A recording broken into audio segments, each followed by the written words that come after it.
दोस्तों नमस्कार। आज मैं आपको पोएम बताने जा रहा हूँ रेन ऑन द रूफ। कोएट्स किनी द्वारा ये शानदार पोएम है। हिंदी में बताने जा रहा हूँ क्लास 9th की इंग्लिश की बुक में। तो चलिए शुरुआत करते हैं। वीडियो अच्छी लगी चैनल को सब्सक्राइब कर लीजिएगा। देखिए पहला जो स्टांजा है, when the humid shadows hover over all the starry spheres. इन दोनों लाइन्स का मतलब हो गया कि एक सिचुएशन बता रहे हैं कि बहुत काले बादल मंडरा रहे थे। ओवर द स्टेरिस्फेयर, आसमान में बहुत काले बादल मंडरा रहे थे। एंड द मेलंकोली डार्कनेस, और डार्कनेस ऐसा था, लग रहा था कि वो डार्कनेस काफ़ी उदास है। तो डार्कनेस काफ़ी उदासी वाला डार्कनेस था। जेंटली विप्स इन रेनी टीयर्स, और ऐसा लग रहा था कि वो बारिश के रूप में अपने आंसू गिरा रहा, बारिश के रूप में अपने आंसू गिरा रहा है धीरे धीरे। What a bliss to press the pillow. यहाँ पे पॉइंट कह रहे हैं कि मैं अपने घर पे और कॉटेज चैम्बर बेड, अपने घर में अपने छत के नीचे मैं लेटा हुआ था बेड पे, और बहुत ही आनंद लग रहा था। और मैं पिलो दबा करके, तकिया दबा करके मैं क्या कर रहा था, and lie listening to the patter. और पैटर का अर्थ हो गया बारिश की जो बूंदें गिरती है उसकी जो साउंड होती है वो पैटर कहलाता है।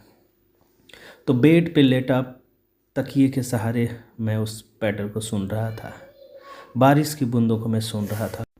Of the soft rain overhead, वो जो बूंदें गिर रही थी हमारे सर के ऊपर नहीं बल्कि जो जहाँ जिस रूम में थे, जिस कमरे में थे, ऊपर जो छत पे जो बारिश की बूंदें गिर रही थी, उन बारिश की बूंदों को वो सुन रहे थे। कभी बहुत इमोशनल हो जाते हैं इन लाइंस को बताते हुए कि आसमान में काले बादल मंडरा रहे थे। ओवर द स्टेरिस्फेयर, वो आसमान में तारे चमक रहे थे, वहाँ पे उस आसमान में काले बादल मंडरा रहे थे। एंड द मेलंकोली डार्कनेस, और डार्कनेस यानी अंधियारा ऐसा था, अंधापन ऐसा था, पूरा काला बादल था, वो कुछ उदासी वाला काला बादल था। जेंटली विप्स इन टीयर, ऐसा लग रहा था कि वो काले बादल रो रहे हैं, उसके आंसू गिर रहे हैं। किस रूप में? बारिश की बूंदों के रूप में। What a bliss to press the pillow, और कितना आनंद से मैं पिलो को लेकर के, तकिया को लेकर के, कहाँ पे? Of A cottage chamber bed, मैं अपने घर में अपने बेड पे लेटा हुआ था और क्या कर रहा था, and lie listening to the patter, और मैं लेटा हुआ था उस पैटर को सुन रहा था। पैटर का अर्थ हो गया क्या? बारिश की बूंदें जो गिरती हैं उसकी जो साउंड होती हैं वो पैटर कहलाती हैं। और वो कहाँ गिर रही थी? वो गिर रही थी छत के ऊपर। अगला स्टांजा है every tinkle on the single. Single का अर्थ हो गया एक बीम, जिस बीम के सहारे छत टिका हुआ रहता है उसे सिंगल कहते हैं। Every tinkle on the single has an echo in the heart, और उस साउंड, उस पैटर को सुन करके कवि के दिल धड़क रहे थे, कवि के दिल धड़क रहे थे, मचल रहे थे, कुछ यादें याद आ रही थी इनको। And a thousand dreamy fancies, और काफ़ी हजारों सपने, हजारों ड्रीम जो हैं उनके अंदर आ रहे थे। इनटू बिजी बीइंग स्टार्ट, उनके दिल में हजारों सपने आ रहे थे, हजारों यादें आ रही थी। And a thousand recollection, recollection का अर्थ हो गया जो पुरानी यादें होती हैं वो रिकलेक्शन कहलाती हैं। तो लेटा हुआ साउंड को सुनते हुए उनके अंदर काफ़ी ख्याल आ रहे थे, रिकलेक्शन आ रहे थे, काफ़ी पुरानी यादें जो हैं उनके अंदर आ रही थी। Weave their airy threads into woof, और फिर वो किस तरह से आ रहे थे? वो आ रहे थे जैसे लग रहा था कि वो यादें, वो बूंदें जो है वो लेकर के आ रही थी, बूंदें लेकर के आ रही थी। ऐसा लग रहा था हवाओं के माध्यम से जो है वो यादें, वो रिकलेक्शन फिर से ताज़ा हो रहे थे।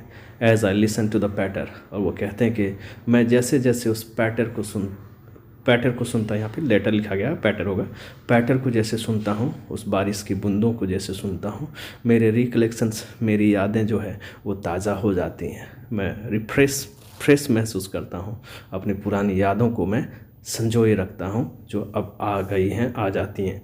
Of the rain upon the roof, जो रेन गिर रही हैं छत के ऊपर, उसकी जो साउंड है उसको सुन करके मैं अपनी पुरानी यादों को ताज़ा कर दे रहा हूँ। कवि का इमोशनल लाइन से यहाँ पे जैसे बताया उन्होंने कि कैसे जो सपने हैं, जो पुरानी यादें हैं, वो उस बारिश की बूंदों की आवाज़ के साथ साथ वो ताज़ा हो जाती हैं, और उनको वो इन्जॉय करते हैं, उनको वो याद करते हैं, और उनको वो एक यूँ कहें कि बहुत पुरानी चीज़ें जो हैं उन्हें याद आने लगती हैं। अगला स्टांजा काफ़ी शानदार है। अगला स्टांजा में मैं आपको बताता हूँ। यहाँ पे जो स्टांजा इन दोनों स्टांजा में बताया गया यही है, जैसे आप क्लियरली समझ पाएँ। ये देखिए तीसरा स्टांजा आ गया, now in the memory comes my mother.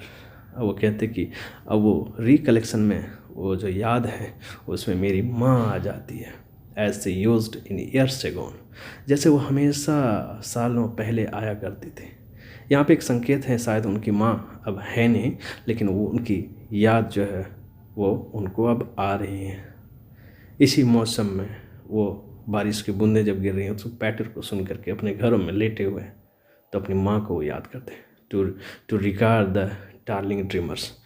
देखो यहाँ पे डार्लिंग ड्रीमर्स का अर्थ हो गया कि इनके जो भाई बहन हैं उनके साथ उनकी माँ का जो लाड़ प्यार था वो डार्लिंग ड्रीमर्स हो गए। इनके भाई बहन जो हैं वो डार्लिंग ड्रीमर्स हो गए कि कैसे उनकी माँ उनके भाई बहन के साथ रहती थी। Ere she left them till the dawn O I feel her fond look on me. और याद करते हैं अपनी माँ को, वो याद करते हैं। एज आई लिस्ट, यहाँ पे लिसन होना चाहिए, लिस्ट लिखा है तो इसका मतलब ही लिसन है। As I list to this refrain, जैसे वो पैटर को सुनते हैं, जो बारिश की बूंदें गिनती हैं रूफ पे, उसको सुनते हैं तो सारी पुरानी यादें वो ताज़ा हो जाते हैं। Which is played upon the shingles by the patter of the rain. तो वो सिंगल्स पे गिर रहे हैं, वो बूंदें जो है छत पे, जो सिंगल के सहारे छत हैं उनके ऊपर गिर रही हैं, और उस पैटर जो है उनकी पुराने रिकलेक्शंस को, ओल्ड रिकलेक्शंस को, उनके मेमोरी को, उनके ड्रीमी थाउजेंड ड्रीमी फैंसीज को वापस ले आते हैं और काफ़ी इन्जॉय करते हैं। पुरानी यादें उनकी ताज़ा हो जाती हैं। तो शानदार ये पोएम कोट्स कीनी द्वारा, रेन ऑन द रूफ, ये एक्चुअली अपनी पुरानी यादों को, कैसे वो बचपन में अपनी माँ के साथ रहा करते थे, अपने भाई बहन के साथ वो खेला करते थे, रहा करते थे, वो सब सपने जो उनके थे वो उस रेन का जो पैटर जो है उनके सहारे वो वापस आ जाते हैं। थाउजेंड रिकलेक्शंस, पुरानी यादें वो उनके जहन में आ जाती हैं और उनको वो इन्जॉय करते हैं। तो कहीं ना कहीं हमें कुछ पुरानी चीज़ें मिल जाती हैं तो हमारी पुरानी यादें ताज़ा हो जाती है। वीडियो अच्छी लगेगी तो ज़रूर चैनल को सब्सक्राइब कर दीजिएगा और वीडियो को लाइक करके अपने सारे दोस्तों को शेयर कर दीजिएगा। Thanks for watching.